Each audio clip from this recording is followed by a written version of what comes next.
Langue française. Niveau 6e année du primaire.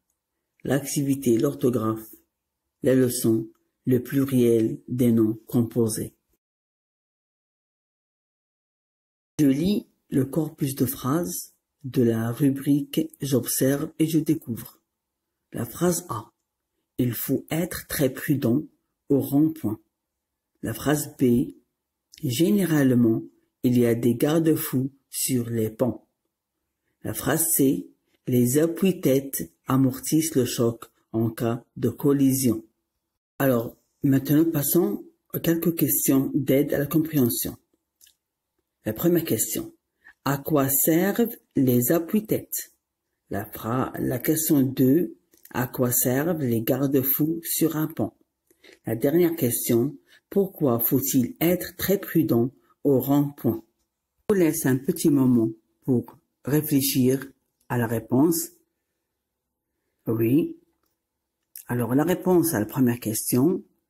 Ils servent à amortir les chocs.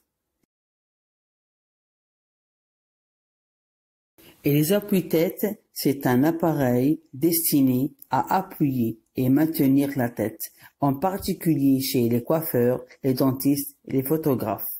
Passons à la deuxième réponse. À quoi servent les garde-fous? Alors, les garde-fous servent à empêcher de tomber dans le vide. Je répète, les garde-fous servent à empêcher de tomber dans le vide. La dernière question, alors c'est pour éviter les accidents. Pour éviter les accidents. À la rubrique Je manipule et je réfléchis. 1. Observe les noms en couleur. 2. De combien de mots sont-ils formés? 3. Quelle est la nature des mots qui forment chaque nom? Alors, les mots en couleur dans le texte, dans leur corpus de phrases sont rond-point, garde-fou et appui-tête. Réponse à la première question est ils sont formés de 2 mots. La deuxième réponse est les ronds-points, c'est un adjectif et un nom. Dire la nature de chaque mot. Rond, c'est un adjectif et point, c'est un nom. Pour garde-fou, garde, c'est un verbe et fou, c'est un nom. Les appuis-têtes, appui, c'est un nom et tête, c'est un nom. Plus, ces mots sont unis par un trait d'union.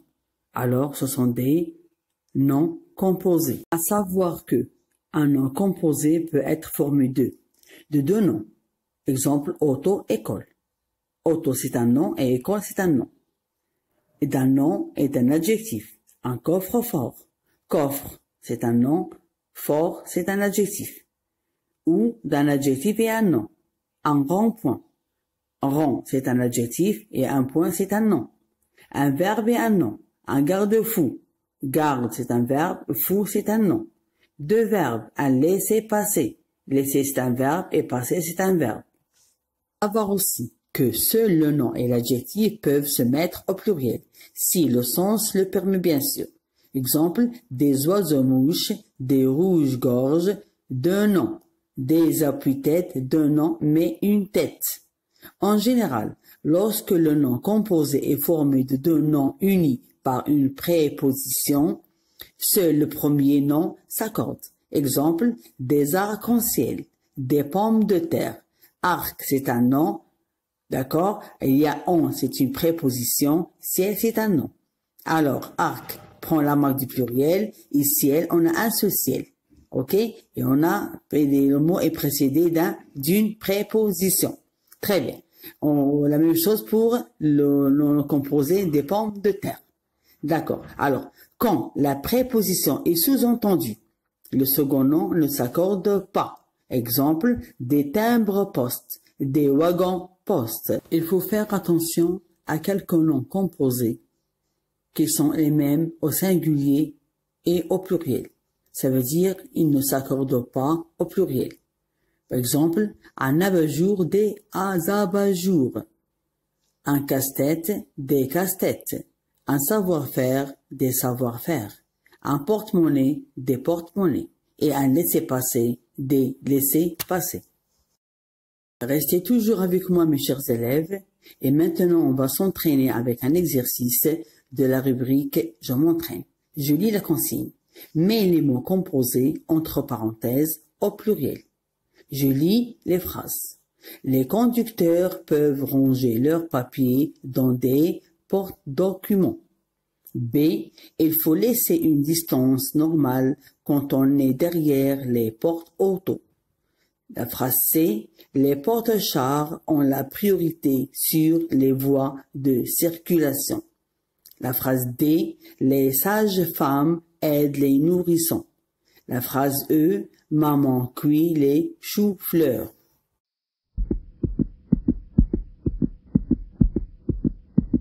Maintenant, mes chers élèves, passons voir la correction.